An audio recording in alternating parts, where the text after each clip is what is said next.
भगवान श्री हरि विष्णु देव का सबसे प्रिय मास वैशाख मास, जिसे हम माधव मास के नाम से भी जानते हैं। माधव मास में या वैशाख मास में विष्णु पुराण सुनने का महत्व बताया गया है। विष्णु पुराण के हर अध्याय का अलग अलग महत्व बताया गया है। तो आज हम सुनेंगे विष्णु पुराण के पहले अंश में 13वां अध्याय, जिसमें राजा वेन और पृथु का चरित्र है।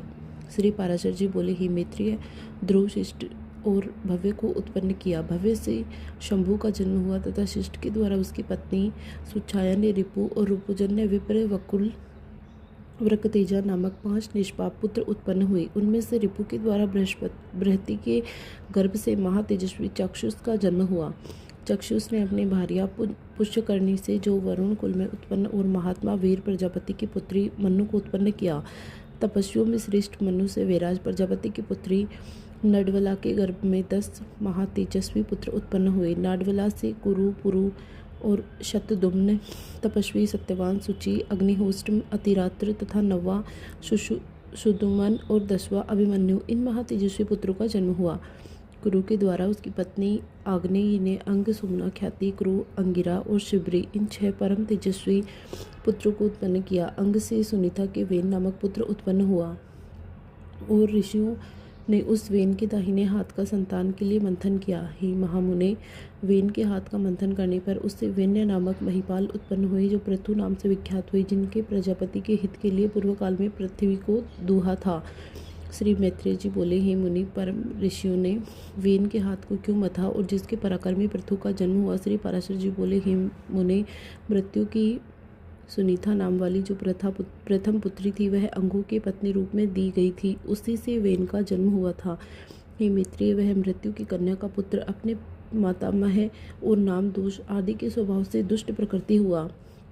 उस वेन जिस समय महर्षियों के द्वारा राजपद पर अभिषेक हुआ, उसी समय उस पृथुपति ने संसार भर में यह घोषणा कर दी कि भगवान यज्ञ पुरुष मैं ही हूँ। मुझसे अतिरिक्त यज्ञ का भोक्ता और स्वामी हो ही नहीं सकता और कौन है, इसीलिए कोई भी यज्ञ, दान और हवन आदि न करे। हे मैत्रेय, तब ऋषियों ने उस पृथ्वीपति के पास उपस्थित हो पहले उसकी खूब प्रशंसा कर संतावना युक्त मधुर वाणी से कहा। ऋषिगण बोले, हे राजन, पृथुपति, तुम्हारे राज्य और देह के उपकार और प्रजा के हित के लिए हम जो बात कह रहे हैं उसे सुनो, तुम्हारा कल्याण हो। देखो, हम बड़े बड़े यज्ञों के द्वारा सर्वे यज्ञेश्वर देवद्विपति भगवान हरि का पूजन करेंगे। उसके फलों में तुमको भी 6ठा भाग मिलेगा। हे नृप, इस प्रकार यज्ञों के द्वारा यज्ञ पुरुष भगवान विष्णु प्रसन्न होकर हम लोगों के साथ तुम्हारी भी सकल कामनाएं पूर्ण करेंगे। हे राजन, जिन राजाओं के राज्य में यज्ञेश्वर भगवान हरि का यज्ञों के द्वारा पूजन किया जाता है, वे उनकी सभी कामनाओं को पूर्ण कर देते हैं।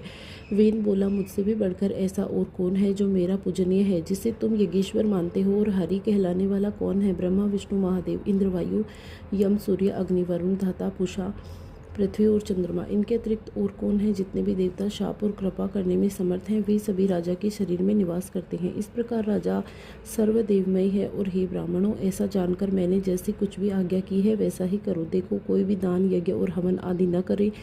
और द्विजगण, स्त्री का परम धर्म है। जैसे अपने पति की सेवा करना ही माना गया है, वैसे ही आप लोगों का धर्म भी यही है कि आप मेरी आज्ञा का पालन करें।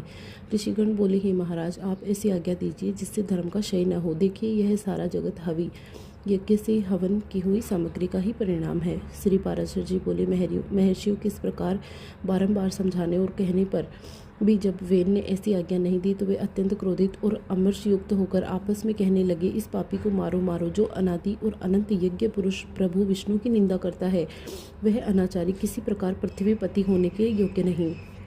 ऐसा कहकर मुनिगणों ने भगवान की निंदा आदि करने के कारण पहले ही मरे हुए उस राजा को मंत्र से पवित्र किए हुए कुशाओं से मार डाला। हे द्विज, तदनंतर उन मुनीश्वरों ने सब और बड़ी धूलि उठती हुई देखी। उसे देखकर उससे अपने निकटवर्ती लोगों से पूछा, यह क्या है? उन पुरुषों ने कहा कि राष्ट्र के राजाहीन हो जाने से दीन दुखी लोगों ने चोर बनकर दूसरों का धन लूटना आरंभ कर दिया है। मुनिवरों, उन तीव्र वेग वाले परधनहारी चोरों के उत्पात से ही यह बड़ी भारी धूल उड़ती हुई दिखी है। तब उन मुनीश्वरों ने आपस में सलाह की, उस पुत्रहीन राजा की जंघा का पुत्र के लिए यत्नपूर्वक मंथन किया और उसकी जंघा के मथने पर उससे एक पुत्र उत्पन्न हुआ, जो जले ठूंठ के समान काला और अत्यंत नाटा, छोटे मुख वाला। उसे अति आतुर होकर उन ब्राह्मणों ने कहा कि मैं क्या करूं? उन्होंने कहा, निषिद्ध। अतः वह निषिद्ध कहलाया। इसीलिए हे मुनि शार्दुल, उससे उत्पन्न हुए लोग विंध्याचल निवासी पाप परायण निषादगण हुए। उस निषाद रूप द्वारा राजा वेन का संपूर्ण पाप निकल गया और अतः निषादगण वेन के पापों का नाश करने वाले हुए। फिर उन ब्राह्मणों ने उनके दाएं हाथ का मंथन किया। उसका मंथन करने से परम प्रतापी वेन सुवन पृथु प्रकट हुए और वे अपने शरीर से प्रज्वलित अग्नि के समान देदीप्यमान थे। इसी के कारण आजवगण नामक आद्यशिव धनुष और दिव्य बाण कवच आकाश से गिरे।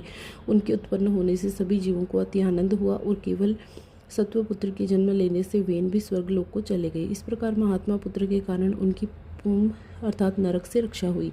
महाराज पृथु के अभिषेक के लिए सभी समुद्र और नदियां सब प्रकार के रत्न जल लेकर उपस्थित हुए। उस समय आंगिरस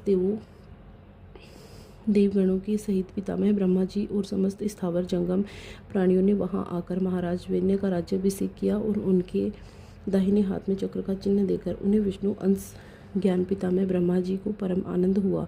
यह विष्णु भगवान के चक्र का चिन्ह सभी चक्रवर्ती राजाओं और हाथों में धारण करता हुआ उनका प्रभाव कभी देवताओं में कुंठित नहीं हुआ। इस प्रकार महातेजस्वी और परम प्रतापी वेन पुत्र धर्म कुशल और महानुभावों के द्वारा विधि पूर्वक अति महान राजराजेश्वर पद अभियुक्त हुए। जिस प्रकार से पिता में अपरक्त किया था उसी को उन्होंने अनुरंजित किया और इसीलिए अनुरंजन करने के कारण उनका नाम राजा हुआ।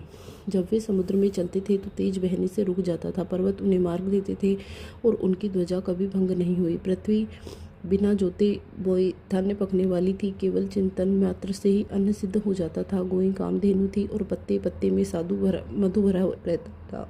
राजा पृथु ने उत्पन्न होते ही पीताम्बर यज्ञ किया और उससे सोमाभिषेक दिन सूती से महिमती सूत की उत्पत्ति हुई। उसी यज्ञ में बुद्धिमान मगधागण भी जन्म लिए। तब मुनिवरों ने उन दोनों को सूत और मगधों से कहा, तुम इन प्रतापवान वेन पुत्र महाराज पृथु की स्तुति करो, तुम्हारे योग्य यही कार्य है और राजा की स्तुति ही योग्य है। तब उन्होंने हाथ जोड़कर ब्राह्मणों से कहा कि हे महाराज, तो आज उत्पन्न हुए हैं, हमको इनके कोई कर्म तो जानते ही नहीं है, अभी इनके न कोई गुण प्रकट हुए हैं न ही यश ही विख्यात हुआ है, फिर कहिए कि हम किस आधार पर इनकी स्तुति करें। ऋषिगण बोले, हे महाबली चक्रवर्ती महाराज, भविष्य में जो जो कर्म करेंगे उनके जो जो भावी गुण होंगे उन्हीं से तुम उनका स्तवन करो। श्री पराशर जी बोले, यह सुनकर राजा को भी परम संतोष हुआ। उन्होंने सोचा, मनुष्य सद्गुणों के कारण ही प्रशंसा का पात्र होता है, अतः मुझको भी गुण उपार्जन करने चाहिए। इसीलिए अब स्तुति के द्वारा जिन गुणों का वर्णन करेंगे मैं सावधान पूर्वक वैसा ही करूँगा। यदि यहाँ पर ऐसे त्याज्य अवगुणों को भी कहेंगे तो मैं उन्हें त्यागूंगा। इस प्रकार राजा ने अपने चित्त में निश्चय किया। तदनंतर उन दोनों ने परम बुद्धिमान वेदनंदन महाराज पृथु का भावी कर्मों के आश्रय से स्वर सहित भली प्रकार से स्तवन किया। और ये महाराज सत्यवादी, दानशील, सत्य मर्यादा वाले, लज्जाशील, सहज, क्षमाशील, पराक्रमी और दुष्टों का दमन करने वाले हैं। वे धर्मज्ञ, कृतज्ञ, दयावान, प्रियभाषी, माननीयों को मान देने वाले, यज्ञपरायण और ब्राह्मण साधु समाज में सम्मानित, शत्रु और मित्र के समान व्यवहार करने वाले हैं। इस प्रकार सूत और मागध के कहे हुए गुणों को उन्होंने अपने चित्त में धारण किया और उसी प्रकार के कार्य भी किए। तब उन्होंने पृथ्वी का पालन करते हुए बड़ी बड़ी दक्षिणाओं वाले अनेक महान यज्ञ किए और अराजकता के लिए समय औषधियों के नष्ट हो जाने व भूख प्यास से व्याकुल प्रजा पृथ्वी नाथ पृथु के पास आई और उनके पूछने पर प्रणाम करके उनसे अपने आने का कारण और निवेदन किया। प्रजा ने कहा, हे प्रजापति नरश्रेष्ठ, अराजकता के समय पृथ्वी ने समस्त औषधियों अपने आप में लीन कर ली थी, अतः आपकी संपूर्ण प्रजा क्षीण हो गई। विधाता ने आपको हमारा जीवनदायक और प्रजापति बनाया है, अतः आप शुद्धा रूप महारोग से पीड़ित हम प्रियजनों को आप जीवन रूप औषधि दीजिए। श्री पराशर जी बोले, यह सुनकर महाराज पृथु अपना आजगव नामक दिव्य धनुष और दिव्य बाण लेकर अत्यंत क्रोधित पूर्वक पृथ्वी के पीछे दौड़े। भय से अत्यंत व्याकुल हुई पृथ्वी गो का रूप धारण कर भागी और ब्रह्मा लोक आदि सभी लोकों में गई। समस्त भूतों को धारण करने वाली पृथ्वी जहाँ जहाँ भी गई वहीं पर उसने वेनपुत्र पृथु को शास्त्र संधान किए अपने पीछे आते हुए देखा। तब उन प्रबल पराक्रमी महाराज पृथु से उनके बाण प्रहार से बचने की कामना से कांपती हुई पृथ्वी इस प्रकार बोली। पृथ्वी ने कहा कि हे राजेंद्र, क्या आपको स्त्रीवध का महापाप नहीं दिख पड़ता जो मुझे मारने पर आप ऐसे उतारू हो रही हैं। पृथु बोली, जहाँ एक अनर्थकारी को मार देने से बहुतों के सुख प्राप्त होते हैं, उसे मार देना ही पुण्यप्रद है। पृथ्वी बोली, हे नरश्रेष्ठ, यदि आप प्रजा के हित के लिए मुझे मारना चाहते हैं तो आपकी प्रजा का आधार क्या होगा। पृथु ने कहा, अरे वसुदेव, आपकी आज्ञा का उल्लंघन करने वाली तुझे मारकर मैं अपने योग बल से इस प्रजा को धारण करूंगा। श्री पराशर जी बोले, अत्यंत भयभीत एवं कांपती हुई पृथ्वी उन पृथ्वीपति को पुनः प्रणाम करके कहा। पृथ्वी बोली, हे राजन, यत्नपूर्वक आरंभ किए हुए सभी कार्य सिद्ध हो जाते हैं। अतः मैं भी आपको एक उपाय बताती हूँ, यदि आपकी इच्छा हो वैसा ही करें। हे नारनाथ, मैंने जिन समस्त औषधियों को पचा लिया है उन्हें यदि आपकी इच्छा हो तो दुग्ध रूप में दे सकती हूँ। धर्मात्माओं में श्रेष्ठ महाराज, आप प्रजा के हित के लिए कोई ऐसा वत्स बनाइए जिससे वात्सल्यवश मैं उन्हें दुग्ध रूप में निकालूं। मुझको आप सर्वत्र समतल कर दीजिए, जिससे मैं उत्तरोत्तर औषधियाँ बीज रूप में दुग्ध को सर्वत्र उत्पन्न कर दूं।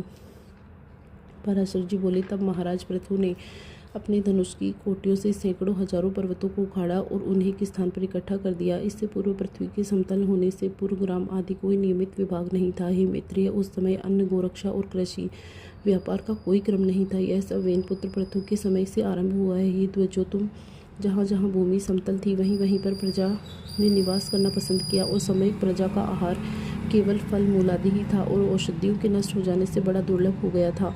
तब पृथ्वीपति पृथु ने स्वयं भाई मनु को बछड़ा बनाकर अपने हाथ में पृथ्वी से प्रजा के हित के लिए समस्त धान्यों को दूहा।